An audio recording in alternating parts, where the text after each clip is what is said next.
You can still call in, ladies and gentlemen, as we're back in from the break. Still waiting on that caller, number 9, to take home this commemorative print, autograph print of Trent Richardson from the 2012 BCS National Title game off the 2011 season. So 205-448-1358. Phone line still open. 205-448-1358. Waiting for that caller, number 9, to take home this commemorative print, courtesy of Touchdown Alabama magazine and also our good friends at T-Town Men's Wear. But as we look at running back Najee Harris for the Crimson Tide, he is trying to become a more complete back here in the upcoming season. And he's been training this entire offseason, working his tail off. I remember being able to tell you guys about how he's put together a YouTube channel now.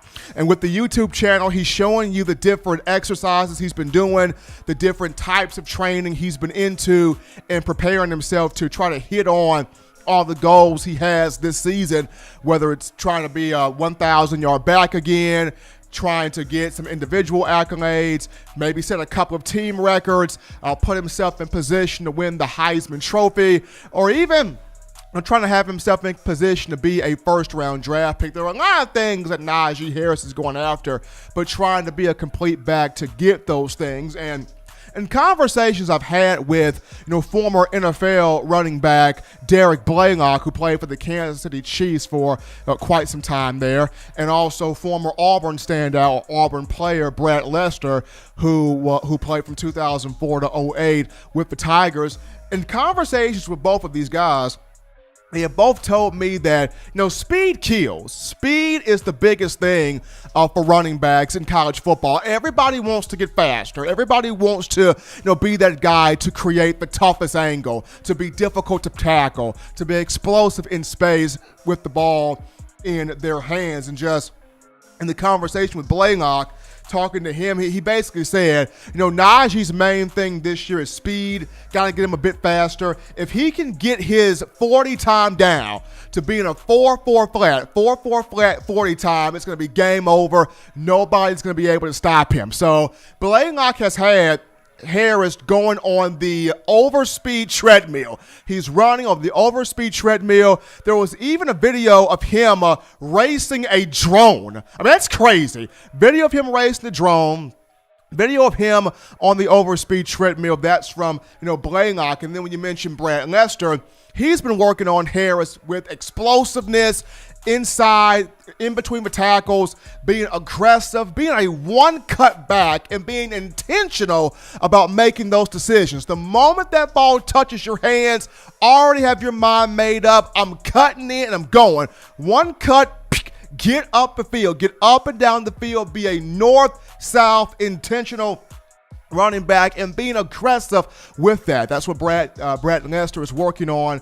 We're working with Najee Harris. He talked about how he wants to have Harris train with him in Atlanta throughout the duration of the summer, as he is trying to get the young, former 5-star ready for this upcoming season with the Crimson Tide. So speed, a big deal there for Najee Harris in the upcoming campaign. And now this was a guy that had a strong year this past season. He had his first 1,000-yard season, first 1,200-yard campaign.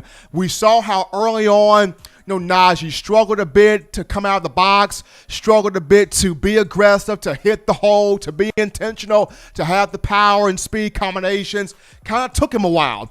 Then against South Carolina in week 3, of course, we saw him as a dynamic pass catcher from Tua Tagovailoa, but it wasn't until week 4 against Southern Miss that he began to scratch the surface of what he could be. But as I mentioned on a previous show, the full confidence didn't hit until the LSU game, where another guy came out of the bag there. Harris, 146 yards rushing, 1 touchdown on the ground. And then he called, a couple of passes against the Tigers, including one for a score as well. So he came out of the box against LSU, and then you look at that game, the Tennessee game, of course the Texas A&M game, and then the Auburn game, and the Michigan game, the Citrus Bowl. It was those matchups that he really, really, truly got going. And for a lot of you, the Tide Nation out there, your thought process is, if he can carry the same energy he had from the middle of last season and run with that same energy from start to finish throughout the entire 2020, then no doubt in our minds, this will be a young man that will have a monster, stellar year. I know national media is more so looking at Chuba Hubbard of Oklahoma State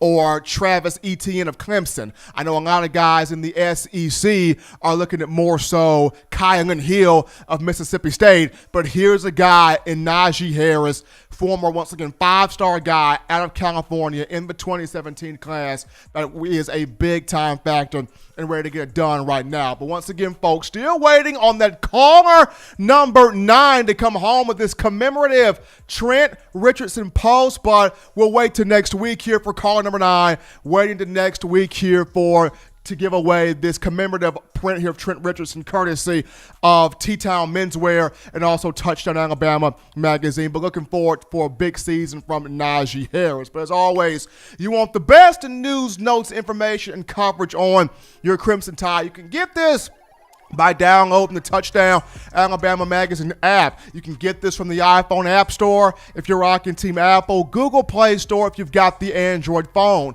For your audio listening needs, we got you covered here on iTunes or Apple Podcasts, Spotify, Stitcher, Spreaker, TuneIn Radio, Google Play, Overcast.fm, or iHeartRadio. If the good and gracious Lord sees fit, I shall return on Monday, continuing the conversation that is Tide football. But until next time, folks, husbands, love your wives. Wives, appreciate, value those husbands. Children, do those things legitimately now to not be bored. Get those 3 hearty meals a day, those 3 great laughs a day. Protect yourself. Protect the loved ones around you. Be sure to get your individual copies of Touchdown Alabama magazine. That link definitely in the description. Until next time, folks, I'm your man, Stephen M. Smith, and this has been In My Own Words.